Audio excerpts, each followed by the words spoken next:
এই যে গোখাদ্যর জন্য এই যে কচুরিপানা। কাকু কতটুকু তুললেন? কয় বোঝা হবে? গরু তো খায় না? তাই? বালা হুঁসটা খায় মানে শেকড় সহ?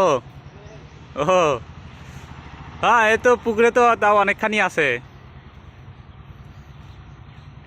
গোখাদ্য, গরু প্রচুর পরিমাণে খায়। গাভী নাকি ষাঁড়? গাভী। ও, দুধ দেয় কি এখন? ও, কি পরিমাণে তাও দুধ দেয়? ও, প্রতিদিন? ও, সকালেই না? বিকালেও কি দেয়? ও, 2-2.5 কেজি। ও।